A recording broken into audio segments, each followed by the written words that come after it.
बंधु, आप सभी लोगों को ग्लोबल ऑनलाइन क्लास के यूट्यूब मंच पर पुनः एक बार बहुत बहुत स्वागत है।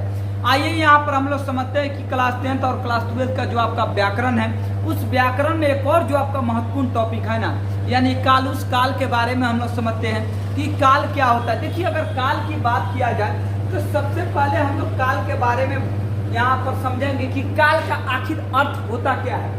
देखिए, अगर काल के बारे में सीधा बात किया जाए तो काल का मतलब सीधा सा आपका होता है समय।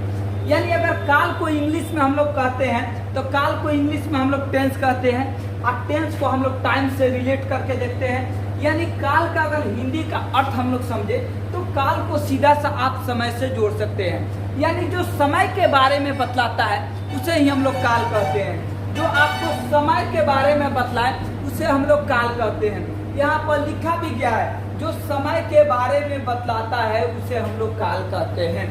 यानी जो समय के बारे में किसी भी प्रकार का आपका वक्तव्य करे, यानी किसी भी प्रकार का आपका जानकारी दे समय के बारे में, उसे हम लोग क्या कहते हैं, काल कहते हैं। अब यहाँ पर मैटर खड़ा होता है कि काल कितना प्रकार का होता है। तो भाई, काल आपको 3 प्रकार का होता है, और 3 प्रकार आपको कौन कौन सा है वो यहाँ पर लिखा गया है। पहला में आपको लिखा गया है भूतकाल, दूसरा में आपको लिखा गया है वर्तमान काल, और तीसरा में आपको लिखा गया है भविष्य काल।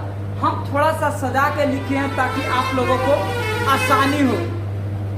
काल जो होता है वो आपको 3 प्रकार का होता है। पहला में भूतकाल, दूसरा में वर्तमान काल, तीसरा में आपको भविष्य काल। तो भूतकाल किसे कहते हैं? तो जो समय बीत चुका है उसे भूतकाल कहते हैं। जैसे मैं कल पढ़ने गया था, यानी मैं कल पढ़ने गया था, यानी वो चीज बीत गया, वो कल का पढ़ाई था, अभी नया पढ़ाई आपको हुआ नहीं है। यानी मैं कल पढ़ने गया था, यानी ये बीता हुआ समय के बारे में बात कर रहा है। जैसे वर्तमान, तो जो समय चल रहा है, यानी जो अभी चल रहा है उसे हम लोग वर्तमान कहेंगे। जैसे मैं पढ़ रहा हूँ, या हम बोलते हैं कि मैं पढ़ा रहा हूँ, तो अभी हम पढ़ा रहे हैं तो ये वर्तमान हुआ। उसके बाद तीसरा नंबर में आता है भविष्य, यानी भविष्य का बात करेगा, तो जो समय आने वाला रहता है उसे हम लोग भविष्य कहते हैं। जैसे मैं पढ़ूंगा, तो मैं पढ़ूंगा यानी आने वाले दिनों में हम पढ़ेंगे।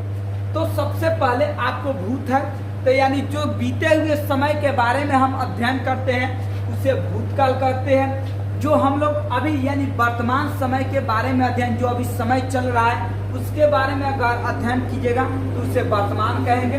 जो आने वाले सब समय के बारे में हम लोग अध्ययन करेंगे उसे हम लोग कौन सा काल कहते हैं, भविष्य काल कहते हैं। यानी इसको रिलेट कीजिए, जो समय बीत गया उसको नीचे रखिए, जो वर्तमान है उसको बीचे रखिए, आज जो भविष्य है उसको सबसे ऊपर रखिए।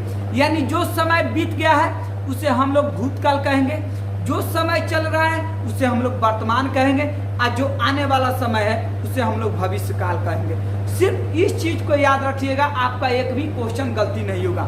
सबसे पहले जो समय बीत गया है यानी जो भूतकाल है उसको नीचे रखिए, वर्तमान वाला को बीच में रखिए, और भविष्य वाला को सबसे ऊपर रखिए। तो जो समय बीत गया है उसे भूत यानी सबसे नीचे, जो समय चल रहा है यानी बीच वाले में रखेंगे यानी उसे वर्तमान कहेंगे, और जो समय आने वाला है यानी उसको भविष्य में रखेंगे, यानी उसको आने